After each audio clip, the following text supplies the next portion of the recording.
ಆತ್ಮೀಯರೇ, ಈ ಒಂದು ವಿಡಿಯೋದಲ್ಲಿ ಈ ಪ್ರೋಟೋಕಾಲದಲ್ಲಿ ಇದ್ದಂತೆ ಅಂತಿಮ ಹಂತದಲ್ಲಿ ಪ್ರಾಣಾಯಾಮ ಇದೆ. ಆ ಪ್ರಾಣಾಯಾಮವನ್ನು ನಾವು ಈ ರೀತಿ ಮಕ್ಕಳಿಗೆ ಚಿಕ್ಕ ಮಕ್ಕಳಿರೋದ್ರಿಂದ ಈ ಒಂದು ಪದ್ಮಾಸನದಲ್ಲಿ ಕೂತ್ಕೊಳ್ಳಿಕ್ಕೆ ಹೇಳಿ. ಯಾರಿಗೆ ಪದ್ಮಾಸನ ಒಂದೇ ದಿನ ಬರಲಿಕ್ಕೆ ಸ್ವಲ್ಪ ತೊಂದರೆ ಆಗ್ಬೋದು, ಅವ್ರಿಗೆ ಪದ್ಮಾಸನ ಇದ್ದರೆ ಅವ್ರಿಗೆ ಈ ರೀತಿ ಸುಖಾಸನದಲ್ಲಿ ಕೂತ್ಕೊಳ್ಳಿಕ್ಕೆ ಹೇಳಿ. ಸುಖಾಸನದಲ್ಲಿ ಒಂದು ಕಾಲನ್ನು ಮೇಲೆ ಕೆಳಗೆ ಇಟ್ಟು ಈ ರೀತಿ ಮಾಡಿ. ಇನ್ನೂ ಕೂಡ ನಾವು ಈ ಒಂದು ಪ್ರಾಣಾಯಾಮಗಳನ್ನು ಮಾಡಲಿಕ್ಕೆ ಸೂಕ್ತವಾದಂಥ ಆಸನಗಳು ಅಂತ ಹೇಳಿದರೆ ವಜ್ರಾಸನ. ಇವು ಯಾವುದಾದ್ರೂ ಒಂದು ಆಸನದ ಭಂಗಿಯಲ್ಲಿ ಕುಳಿತುಕೊಂಡು ಈ ಒಂದು ಪ್ರಾಣಾಯಾಮಗಳನ್ನು ಮಾಡಲಿಕ್ಕೆ ಅವರಿಗೆ ಸೂಚನೆ ಕೊಡಬೇಕು. ಮೊದಲನೇದಾಗಿರ್ತಕ್ಕಂಥ ಪ್ರಾಣಾಯಾಮ ಕಪಾಲಭಾತಿ ಪ್ರಾಣಾಯಾಮ. ಈ ಕಪಾಲಭಾತಿ ಪ್ರಾಣಾಯಾಮವನ್ನು ನಾವು ಮಾಡೋದು ಹೇಗೆ ಅಂತ ಹೇಳಿದರೆ ಮಕ್ಕಳಿಗೆ ಸೂಚನೆ ಕೊಡಬೇಕು. ನಾವು ವೇಗವಾಗಿ ಎರಡು ಮೂಗಿನ ಹೊಳೆಯಿಂದ ಉಸಿರನ್ನು ಸ್ಟ್ರೋಕ್ ಮೂಲಕ ಹೊರಗೆ ಹಾಕ್ತಾ ಹೋಗ್ತೇವೆ. ಆಟೋಮೆಟಿಕ್ಲಿ ನಮ್ಮ ಮೂಗಿನ ಹೊರಳಿಂದ ಉಸಿರು ದೇಹದ ಒಳಗೆ ಹೋಗುತ್ತೆ. ಅದಕ್ಕಿಂತ ಪೂರ್ವದಲ್ಲಿ ನಾವು ಏನಪ್ಪ ಅಂತ ಹೇಳಿದ್ರೆ ಯಾವುದೇ ಪ್ರಾಣಾಯಾಮಗಳನ್ನು ನೇರವಾಗಿ ನಾವು ಪ್ರಾರಂಭ ಮಾಡೋದಕ್ಕಿಂತ ಈ ಬ್ರೀತಿಂಗ್ ಎಕ್ಸಸೈಸ್ ಅಂತ ಬರ್ತದೆ. ಆ ಬ್ರೀತಿಂಗ್ ಎಕ್ಸಸೈಸನ್ನು ಮೊದಲು ಮಾಡಿಸ್ಬೇಕು, ಆಮೇಲೆ ಒನ್ ಬೈ ಪ್ರಾಣಾಯಾಮಗಳನ್ನು ಸೂಚನೆ ಕೊಡಬೇಕು. ಈಗ ನೇರವಾಗಿ ಮಕ್ಕಳಿಗೆ ಈ ಮೂಗಿನ ಎರಡೂ ಶ್ವಾಸನಳಿಕೆಗಳು ಸರಳಿಲವಾಗಿಲ್ಲ ಅಂದರೆ ಉಸಿರು ಎಳ್ಕೊಳ್ಳಿಕ್ಕೆ ಇನ್ನು ಹೊಸದಾಗಿ ಮಾಡ್ತಕ್ಕಂಥ ತೊಂದರೆ ಆಗುತ್ತೆ. ಅದಕ್ಕೇನಪ್ಪ ಪೂರಕ ಬ್ರೀತಿಂಗ್ ಎಕ್ಸಸೈಸ್ ಅಂದರೆ ಎಡ ಮೂಗಿನ ಹೊರಳಿಂದ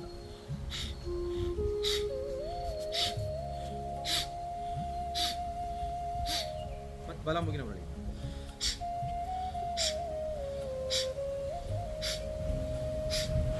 ಎರಡು ಮೂಗಿನ ಹೊರಳಿಂದ ನಾವು ಹೇಳಿದ್ವಿ.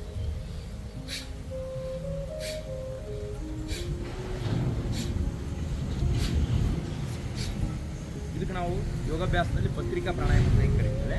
ಇದನ್ನು ಮಾಡಿದರೆ ಮುಂದಿನ ನಾಡಿ ಶೋಧನ ಕಪಾಲಭಾತಿ ಭಾಳ ಸರಳವಾಗಿ ಆಗುತ್ತೆ. ನಾವು ಈ ಬ್ರೀತಿಂಗ್ ಎಕ್ಸಸೈಸ್ ಮಾಡಿ ಶ್ವಾಸನಳಿಕೆಯನ್ನು ಸಡಿಲಗೊಳಿಸ್ಕೊಳ್ಳಿದ್ರೆ ಸ್ವಲ್ಪ ಉಸಿರು ಹೊರಗೆ ಹಾಕೋದು ಅಥವಾ ತೆಗೆದುಕೊಳ್ಳೋದು ಸ್ವಲ್ಪ ಮಕ್ಕಳಿಗೆ ಹೊಸದಾಗಿ ಮಾಡ್ತಕ್ಕಂಥ ತೊಂದರೆ ಆಗುವ ದೃಷ್ಟಿಯಿಂದ ಈ ರೀತಿ ಒಂದೊಂದೇ ಶ್ವಾಸನಳಿಕೆಯನ್ನು ಅವರಿಗೆ ಉಸಿರು ತೆಗೆದುಕೊಳ್ಳುವ ಬ್ರೀತಿಂಗ್ ಎಕ್ಸಸೈಸನ್ನು ಮಾಡಿಸಿ ಈಗ ಕಪಾಲಭಾತಿಯನ್ನು ಮಾಡಲಿಕ್ಕೆ ಹೇಳಿ. ಕಪಾಲಭಾತಿ ಹೇಗೆ ಅಂತ ಹೇಳಿದರೆ ಬೆನ್ಮೂಳೆ ನೇರವಾಗಿ ಕೂತ್ಕೊಳ್ಬೇಕು. ಸಿದ್ಧಾಸನ, ಅರ್ಧ ಪದ್ಮಾಸನ ಅಥವಾ ವಜ್ರಾಸನ ಯಾವುದಾದ್ರೂ ಭಂಗಿಯಲ್ಲಿ ಕೂತ್ಕೊಂಡು ಓನ್ಲಿ ಫಾರ್ ಎಕ್ಸಲೇಷನ್.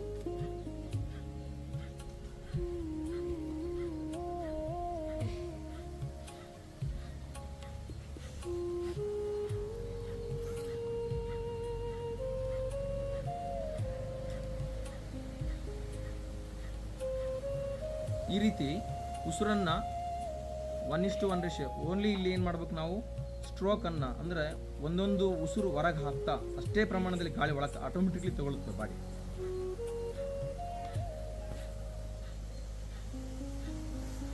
ಈ ರೀತಿ ಮಕ್ಕಳಿಗೆ ಒಮ್ಮೆ ನಿಧಾನಕ್ಕೆ ಪ್ರಾರಂಭ ಮಾಡಿಸಿ.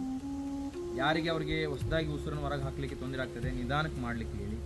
ಒಟ್ಟು ಅವಸರವಾಗಿ ಹೇಗೆ ಬೇಕಾಗಿ ಮಾಡ್ದೇನೆ ಅವರಿಗೆ ಬಂದಂಥ ರೀತಿಯಲ್ಲಿ ಸರಳವಾಗಿ ನಾವು ಹೇಳಿಕೊಡ್ತಾ ಕಪಾಲಭಾತಿ ಪ್ರಾಣಾಯಾಮವನ್ನು ಮಾಡಿಸ್ತಾ ಹೋಗ್ತೀವಿ. ಈ ಸಂದರ್ಭದಲ್ಲಿ ಮಕ್ಕಳೆಲ್ಲ ಕಲ್ತಿದ್ರೆ ನೀವು ವಿವರಣೆ ಕೇಳುವಂತೆ ಸ್ವಲ್ಪ ಬಿಟ್ಟು ಒಂದು ಫ್ಲೂಯೆಂಟ್ ಮ್ಯೂಸಿಕನ್ನು ಹಾಕಿ ಅವ್ರಿಗೆ ಕೇಳಿಸುತ್ತಾ ಮೈಂಡನ್ನು ಕಾನ್ಸಂಟ್ರೇಟ್ ಮಾಡಿ ಒಂದು ಕಡೆ ಕೇಂದ್ರೀಕರಿಸ್ತೀವಿ. ಇನ್ನು ಮುಂದಿನ ಆಸನ, ಇದಕ್ಕೆ ನಾವು ನಾಸಿಕ್ ಮುದ್ರಾ ಅಂತ ಕರಿತೀವಿ. ಎಡಗೈ ಚಿನ್ಮುದ್ರದಲ್ಲಿರುತ್ತೆ. ನಾಡಿ ಶೋಧನ ಪ್ರಾಣಾಯಾಮ. ಎಡನಾಡಿ ಚಂದ್ರನಾಡಿ, ಬಲ ನಾಡಿ ಬಲ ಹೊರಳೆ ಸೂರ್ಯನಾಡಿ. ನಿಧಾನವಾಗಿ ಎಡಗಡೆಗೆ ಉಸಿರು ತೆಗೆದುಕೊಳ್ಳಬೇಕು.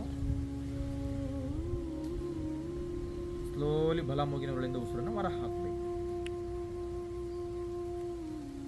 ಮತ್ತೆ ಇನ್ನೇಲ್ ಟು ದಿ ರೈಟ್ ನೋಸ್, ಬಲ ಮೂಗಿನ ಹೊರಳಿಂದ ಉಸಿರು ಒಳಕ್ಕೆ, ಎಡ ಮೂಗಿನ ಹೊರಳಿಂದ ಉಸಿರು ಹೊರಕ್ಕೆ. ಹೀಗೆ 5 ಬಾರಿ ಮಾಡಲಿಕ್ಕೆ ಸೂಚನೆಯನ್ನು ಕೊಟ್ಟು ಮ್ಯೂಸಿಕನ್ನು ಕೇಳಿಸ್ತಾ ಪ್ರಶಾಂತವಾದ ಸ್ಥಳದಲ್ಲಿ ಈ ಒಂದು ಮ್ಯೂಸಿಕ್ನೊಂದಿಗೆ ಪ್ರಾಣಾಯಾಮ ಮಾಡಲಿಕ್ಕೆ ಹೇಳಿ.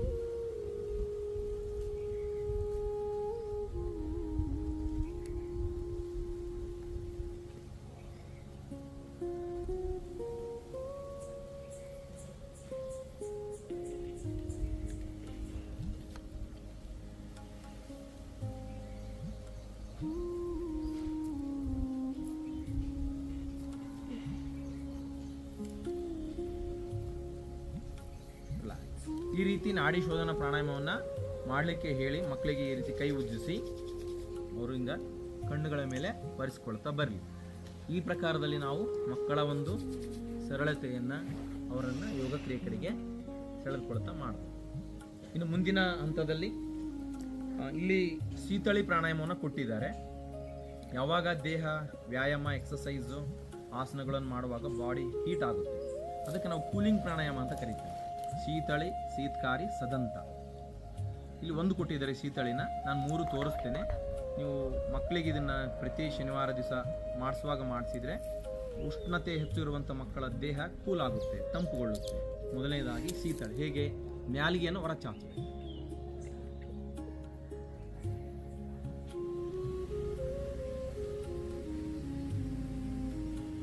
ಇದರ ನಾಲಿಗೆ ಹೊರಳೆಯಿಂದ ಉಸಿರು ಒಳಗೆ ಎಳ್ಕೊಳ್ಬೇಕು. ಬಾಯಿ ಮುಚ್ಚಿ ಮೂಗಿನಿಂದ ಉಸಿರು ಹೊರಗೆ ಹಾಕಬೇಕು.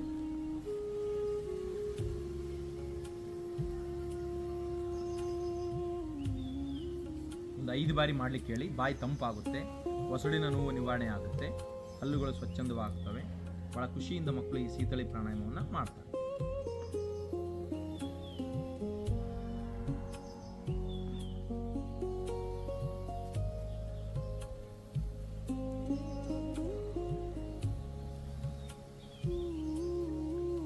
ಓಕೆ, ಇದು ಶೀತಳಿ ಪ್ರಾಣಾಯಾಮ. ನೆಕ್ಸ್ಟ್ ಶೀತಕಾರಿ ಪ್ರಾಣಾಯಾಮ.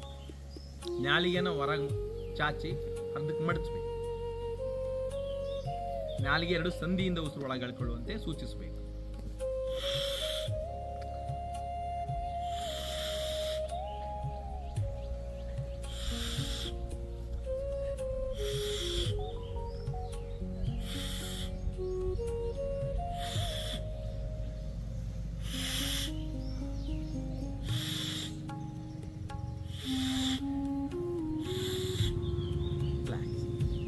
ಇದಾದ್ಮೇಲೆ ಅಂತಿಮ ಹಂತದಲ್ಲಿ ಸದಂತ ಪ್ರಾಣಾಯಾಮ. ಇದು ಕೂಡ ಕೂಲಿಂಗ್ ಪ್ರಾಣಾಯಾಮನೇ ಯೋಗಾಭ್ಯಾಸದಲ್ಲಿ.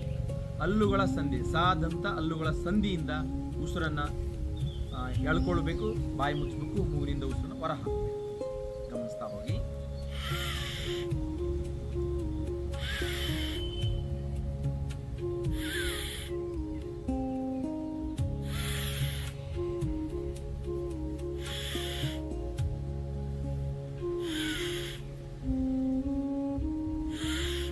ಈ ರೀತಿ ಸಾದಂತ ಪ್ರಾಣಾಯಾಮ ಮಾಡೋದ್ರಿಂದ ಮುಖದ ಸ್ನಾಯುಗಳಿಗೆ ವ್ಯಾಯಾಮ ಆಗುತ್ತೆ. ನೇರವಾಗಿ ಉಸಿರೊಳಗೆ ಕಳ್ಕೊಳ್ಳೋದ್ರಿಂದ ಶ್ವಾಸಕೋಶಗಳಿಗೆ ವ್ಯಾಯಾಮ ಆಗುತ್ತೆ. ಉತ್ತಮ ಆಮ್ಲಜನಕ ನಮ್ಮ ಬ್ರೈನ್ಗೆ, ಶ್ವಾಸಕೋಶಕ್ಕೆ ಸಪ್ಲೈ ಆಗೋದ್ರಿಂದ ಒಳ್ಳೆಯ ಆರೋಗ್ಯ ವೃದ್ಧಿಸುತ್ತೆ.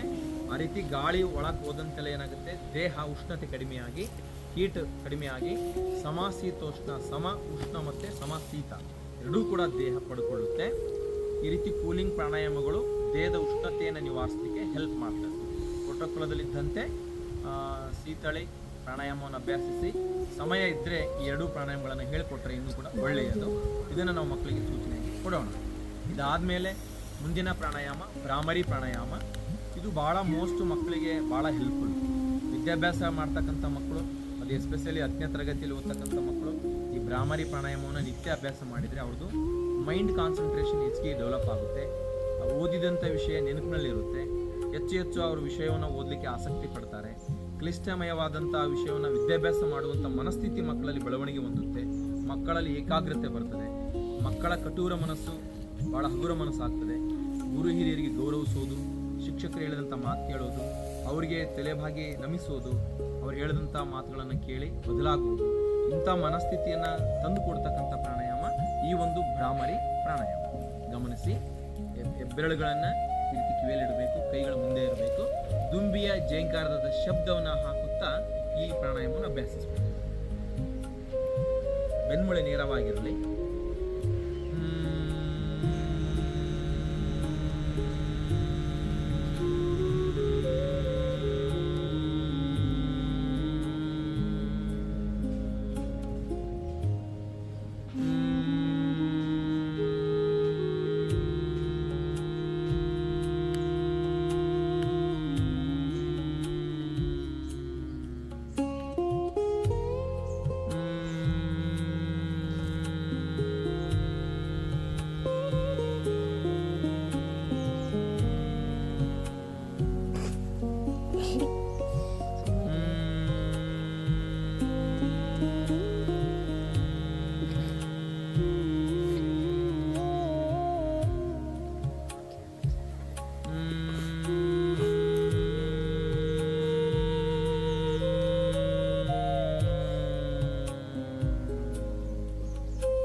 ಬೆರಳುಗಳನ್ನು ರಿಲೀಸ್ ಮಾಡಲಿಕ್ಕೆ ಹೇಳಿ. ಮತ್ತೆ ನೇರವಾಗಿ ರೀತಿ ಬೆನ್ಮೂಳೆ ನೇರ ಮಾಡಿ ಕೂತ್ಕೊಂಡು ಚಿನ್ಮುದ್ರದಲ್ಲಿ ನೇರವಾಗಿ ಕೂತ್ಕೊಳ್ಳಿ. ಆ ವೈಬ್ರೇಷನ್ ಮೂಲಕವಾಗಿ ಭ್ರಾಮರಿನಲ್ಲಿ ನಮ್ಮ ಮುಮ್ಮೆದುಳಿನ ನ್ಯೂರಾನ್ಸ್ಗಳಿಗೆ ಪ್ರಶಾಂತತೆ ಬರ್ತದೆ. ಆ ಮೂಲಕ ನೆನಪಿನ ಶಕ್ತಿ ಹೆಚ್ಚಾಗ್ತದೆ. ಶಾಂತಿಯುತ ಮನಸ್ಸು ಮಕ್ಕಳದು ಪರಿವರ್ತನೆ ಆಗ್ತದೆ. ಆ ಮೂಲಕ ಏಕಾಗ್ರವಾಗಿ ಆ ಮನಸ್ಥಿತಿನೇ ಬಹಳ ಬದಲಾವಣೆ ಕಾಣ್ತಾರೆ ಮಕ್ಕಳು. ಅವಾಗ ಓದುವ ಕೂತ್ಕೊಂಡಾಗ ಹೆಚ್ಚು ಓದಿದಂಥ ವಿಷಯ ನೆನಪಿಟ್ಕೊಳ್ಳಿಕ್ಕೆ ಸಾಧ್ಯತೆ ಆಗುತ್ತೆ. ಇದು ಭ್ರಾಮರಿ ಪ್ರಾಣಾಯಾಮವನ್ನು ಪ್ರತಿ ಶನಿವಾರ ನಾವು ಮಾಡಿಸ್ತಾ ಹೋದಂತೆಲ್ಲ ಓದುವ ಮಕ್ಕಳು ಹೆಚ್ಚು ಬೇಕಾಗಿರ್ತಕ್ಕಂಥದ್ದು ಜ್ಞಾಪಕ ಶಕ್ತಿ, ಜ್ಞಾನ ಶಕ್ತಿ ಮತ್ತು ಏಕಾಗ್ರತೆ, ಇವು ಮೂರನ್ನು ಪಡ್ಕೊಳ್ಳಿಕ್ಕೆ ಈ ಒಂದು ಭ್ರಾಮರಿ ಪ್ರಾಣಾಯಾಮ ನಮಗೆ ಹೆಚ್ಚು ಸಹಾಯಕಾರಿ ಆಗುತ್ತೆ. ಕೊನೆಯದಾಗಿ ಮತ್ತೊಂದು ಪ್ರಾಣಾಯಾಮ ಮುಗಿತು. ಇಲ್ಲಿಗೆ ಧ್ಯಾನ ಇದೆ. ಪ್ರೋಟೋಕಾಲದಲ್ಲಿದ್ದಂತೆ ಈ ಒಂದು ಪ್ರಾಣಾಯಾಮ ಭ್ರಾಮರಿ ಇದೆ. ಇದರ ನಂತರದಲ್ಲಿ ಧ್ಯಾನ. ಈ ಧ್ಯಾನವನ್ನು ಮಕ್ಕಳು ಮೌನದಲ್ಲಿ ಈ ರೀತಿ ನೇರವಾಗಿ ಕೂತ್ಕೊಂಡು ಒಂದು ಫ್ಲೂಟ್ ಮ್ಯೂಸಿಕ್ಕನ್ನು ಹಾಕಿ ಅಥವಾ ಒಳ್ಳೆಯ ಆರೋಗ್ಯದ ಸಂದೇಶಗಳನ್ನು ಮಾಹಿತಿಯನ್ನು ಕೊಡೋದ್ರ ಮೂಲಕ ಮಕ್ಕಳ ಮನಸ್ಸನ್ನು ಒಂದು ಕಡೆಗೆ ಕೇಂದ್ರೀಕರಿಸಿಕೊಂಡು ನಾವೆಲ್ಲ ದೈಹಿಕ ಶಿಕ್ಷಣ ಶಿಕ್ಷಕರು ಮಕ್ಕಳ ವೈಯಕ್ತಿಕ ಆರೋಗ್ಯದ ಬಗ್ಗೆ, ಮಾನಸಿಕ ಒಂದು ಆರೋಗ್ಯದ ಬಗ್ಗೆ, ಮೆಂಟಲ್ ಹೆಲ್ತ್ ಬಗ್ಗೆ, ಮತ್ತು ಜೊತೆಗೆ ಕಾನ್ಸಂಟ್ರೇಷನ್ ಮತ್ತು ವೈಯಕ್ತಿಕ ಸ್ವಚ್ಛತೆಯ ಬಗ್ಗೆ, ಹೀಗೆ ಅನೇಕ ಸಮತೋಲನ ಆಹಾರದ ಬಗ್ಗೆ ಈ ರೀತಿ ಧ್ಯಾನದಲ್ಲಿ ಕುಳಿತುಕೊಂಡಾಗ ಅವರ ವೈಯಕ್ತಿಕವಾಗಿ ಅಭಿವೃದ್ಧಿಗೊಳ್ಳಲಿಕ್ಕೆ ಏನೆಲ್ಲ ಆರೋಗ್ಯದ ಸಂದೇಶಗಳಿವೆ ಅವುಗಳನ್ನು ಹೇಳ್ತಾ ಅವರ ಮೈಂಡನ್ನು ಒಂದು ಕಡೆ ಕಾನ್ಸಂಟ್ರೇಟ್ ಮಾಡಬಹುದು. ಅಥವಾ ಒಂದು ಫ್ಲೂಟ್ ಮ್ಯೂಸಿಕ್ಕನ್ನು, ಒಂದು ಒಳ್ಳೆಯ ಜಾನಪದ ಅಥವಾ ಭಕ್ತಿಗೀತೆಯನ್ನು ಹಾಕಿ ಅವರಲ್ಲಿ ತಂದೆ ತಾಯಿಗಳಿಗೆ ಸಂಬಂಧಪಟ್ಟಂಥ ಹಾಡನ್ನು ಕೇಳಿಸೋದಾಗಲಿ, ಗುರುಗಳ ಮೇಲೆ ಗೌರವ ಬರುವಂತಹ ಹಾಡನ್ನು, ಕಲಿಸು ಗುರುವೇ ನೀ ಸದ್ಗುರುವೇ ಅಂತ ಎಲ್ಲ ಹಾಡುಗಳನ್ನು ಹಾಕ್ತಾ ಮಕ್ಕಳ ಮನಸ್ಸನ್ನು ನಾವು ಒಂದು ಕಡೆಗೆ ಕೇಂದ್ರೀಕರಣ ಮಾಡಿಕೊಳ್ಳಿಕ್ಕೆ ಧ್ಯಾನವನ್ನು ಅಭ್ಯಾಸಿಸ್ತೀವಿ. ಈ ಒಂದು ಹಂತ, ಕೊನೆಯ ಹಂತದಲ್ಲಿ ಧ್ಯಾನ ಈ ಪ್ರಕಾರದಲ್ಲಿ ಮಕ್ಕಳು ಮಾಡ್ತಾರೆ. ಇದಾದಮೇಲೆ ಆ ಧ್ಯಾನದಲ್ಲಿನೇ ಭೈರವ ಮುದ್ರದಲ್ಲಿ ನೇರವಾಗಿ ಕುಳಿತುಕೊಂಡು ಈ ಪ್ರಕಾರದಲ್ಲಿ ನೇರವಾಗಿ ಕೊಳ್ಳುವಂತಹ ಸ್ಥಿತಿಯನ್ನು ತಂದುಕೊಳ್ಳುತ್ತೆ. ಆ ಮೌನದಲ್ಲಿ ಆ ಶಬ್ದವನ್ನು ಆಲೋಚನೆ ಮಾಡೋದ್ರಿಂದ ಮಕ್ಕಳ ಮನಸ್ಸು ಏಕಾಗ್ರವಾಗಿ ಆಗುತ್ತೆ. ಇದಿಷ್ಟು ಸಂಪೂರ್ಣವಾಗಿ ಪ್ರೋಟೋಕಾಲದಲ್ಲಿದ್ದಂತೆ ಮಕ್ಕಳಿಗೆ 1 by 1 ನಿಮ್ಮ ಸಮಯವನ್ನು ಆಧಾರವಾಗಿಟ್ಟುಕೊಂಡು ಅಭ್ಯಾಸವನ್ನು ಮಾಡಿಸಿ. ಈಗ ಮೌನ ಧ್ಯಾನ.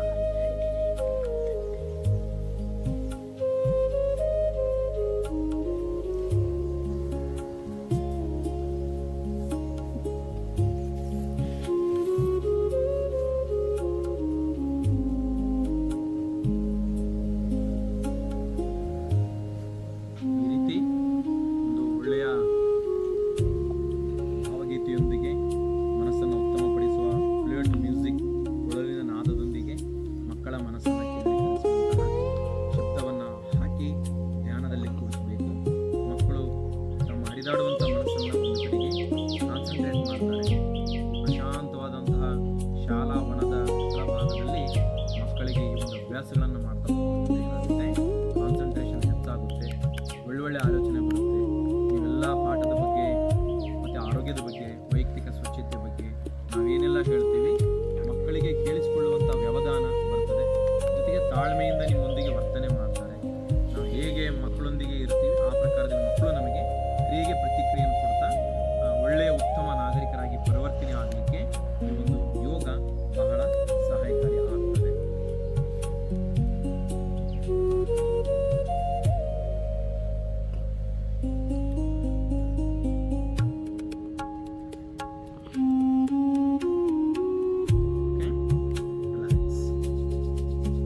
ಇದು ಧ್ಯಾನದ ನಂತರ ಕೈ ಉಜ್ಜಬೇಕು. ಈ ಥರ ಮಕ್ಕಳು ಮುಖದ ಭಾಗಕ್ಕೆ ಸ್ಪರ್ಶಿಸಿ ಆರಾಮ್ಸೆ. ಇದಿಷ್ಟು ಪ್ರೋಟೋಕಾಲದಲ್ಲಿ ಇದ್ದಂತೆ ನಾವು ಅಭ್ಯಾಸ ಮಾಡಬಹುದು. ಇನ್ನು ಯೋಗಾಭ್ಯಾಸದಲ್ಲಿ ಒಂದು ಏನಪ್ಪ ಸಾಮೂಹಿಕವಾಗಿ ಅಂದರೆ ಇಷ್ಟೇ, ಪ್ರೋಟೋಕಾಲದಲ್ಲಿ ಇದ್ದಂತೆ ಧ್ಯಾನ ಅಂತಿಮಗೊಳ್ಳುತ್ತದೆ. ಆದ್ರೂ ಇಲ್ಲಿ ಒಂದು ಹಂತದಲ್ಲಿ ಅಂತಿಮವಾಗಿ ನಾವು ಯೋಗ ತರಗತಿಯನ್ನು ಮುಗಿಸುವಾಗ ಒಂದು ಶಾಂತಿ ಮಂತ್ರವನ್ನು ಹೇಳಿ ಮುಗಿಸ್ಬೋದು. ಇದೇನು ಪ್ರೋಟೋಕಾಲದಲ್ಲಿ ಇಲ್ಲ, ಅದರ ಮಾಹಿತಿಗಾಗಿ ನಾನು ನಿಮಗೆ ಹೇಳ್ತಾ ಇದ್ದೇನೆ. ಎಲ್ಲ ಧ್ಯಾನ ಆಗುತ್ತೆ, ಎಲ್ಲ ಆಗುತ್ತೆ, ಮಕ್ಕಳ ಮನಸ್ಸು ಹಾಗೇ ಇರುತ್ತೆ. ಜಸ್ಟ್ ಒಂದು ಸರಳವಾಗಿರ್ತಕ್ಕಂಥ ಒಂದು ಶಾಂತಿ ಮಂತ್ರದೊಂದಿಗೆ ಹೇಳಿದರೆ ಏನಾಗುತ್ತೆ, ಇನ್ನೂ ಮಕ್ಕಳು ಹೆಚ್ಚು ಆಧ್ಯಾತ್ಮ ಭಕ್ತಿ ಭಾವನೆಯೊಂದಿಗೆ ಬದಲಾಗ್ತದೆ. ಓಂ ಅಸತೋ ಮಾಂ ಸದ್ಗಮಯ ತಮಸೋ ಮಾಂ ಜ್ಯೋತಿರ್ಗಮಯ ಮೃತ್ಯೋರ್ಮಾಂ ಅಮೃತಂಗಮಯ. ಓಂ ಶಾಂತಿ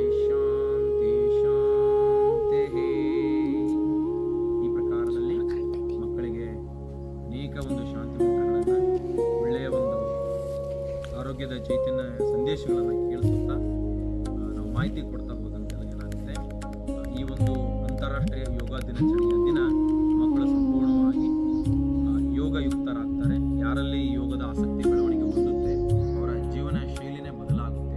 ಈ ರೀತಿಯಲ್ಲಿ ನಿರಂತರವಾಗಿ ನಾವು ಮಕ್ಕಳಿಗೆ ಪ್ರತಿ ಶನಿವಾರ ಒಂದು ದಿನ ಮಾಸ್ಪಟಿ ಎಕ್ಸಸೈಸು, ಒಂದು ದಿನ ಕೆಲವು ಸರಳವಾಗಿರ್ತಕ್ಕಂಥ ಏರೋಬಿಕ್ ಎಕ್ಸಸೈಸು, ಮತ್ತು ಸೂರ್ಯ ನಮಸ್ಕಾರ, ಈ ಪ್ರಕಾರದಲ್ಲಿ ಯೋಗ, ಧ್ಯಾನ, ಪ್ರಾಣಾಯಾಮ ಅಂದರೆ ದಿನಗಳು ಬಹಳ ಇವೆ. ಪ್ರತಿಯೊಂದು ಶನಿವಾರ ನಾವು ಒಂದು ಯೋಜನೆ ಹಾಕ್ಕೊಂಡು ಇದ್ರ ಬಗ್ಗೆ ಪೂರ್ವಭಾವಿ ಮಾಹಿತಿಯನ್ನು ಪಡೆದುಕೊಂಡು ಈ ರೀತಿ ಹೇಳ್ತಾ ಹೋದರೆ ಎಲ್ಲದೂ ಕೂಡ ಮಕ್ಕಳು ಕಲ್ತ್ಕೊಳ್ಳಿಕ್ಕೆ ಸಾಧ್ಯತೆ ಆಗ್ತದೆ ಅಂತ ಹೇಳ್ತಾ ಎಲ್ಲರಿಗೂ ಕೂಡ ವಂದಿಸುತ್ತಾ ಒಂದು ಅಂತಾರಾಷ್ಟ್ರೀಯ ಯೋಗ ದಿನಾಚರಣೆಯ ಅಂಗವಾಗಿ ನಾವು ಮಕ್ಕಳಿಗೆ ಪ್ರೋಟೋಕಾಲದಲ್ಲಿದ್ದಂತೆ ಸರಳವಾಗಿ ಹೇಗೆ ಕಲಿಸಬೇಕು ಅಂತಕ್ಕಂತಹ ಮಾಹಿತಿಯನ್ನು ಒದಗಿಸಿದ್ದೇವೆ. ಎಲ್ಲರೂ ಕೂಡ ಈ ನಮ್ಮ ಚಾನಲನ್ನು ಸಬ್ಸ್ಕ್ರೈಬ್ ಮಾಡಿಕೊಳ್ತಾ ಸಪೋರ್ಟ್ ಮಾಡಿ ಅಂತ ಹೇಳ್ತಾ ಈ ಒಂದು ಮಾಹಿತಿಗಾಗಿ ಧನ್ಯವಾದಗಳು. ಮಲ್ಲಿಕಾರ್ಜುನ್ ಕೆ, ಪಟೇಲ್ ಸಿದ್ಮಲಪ್ಪ ಸರ್ಕಾರಿ ಪ್ರೌಢಶಾಲೆ, ವಿಜಯನಗರ ಜಿಲ್ಲೆ, ಸೋಗಿ ಗ್ರಾಮ, ಮಿರಡಗಿರಿ ತಾಲೂಕು. ಮಾಹಿತಿಗಾಗಿ ಧನ್ಯವಾದಗಳು.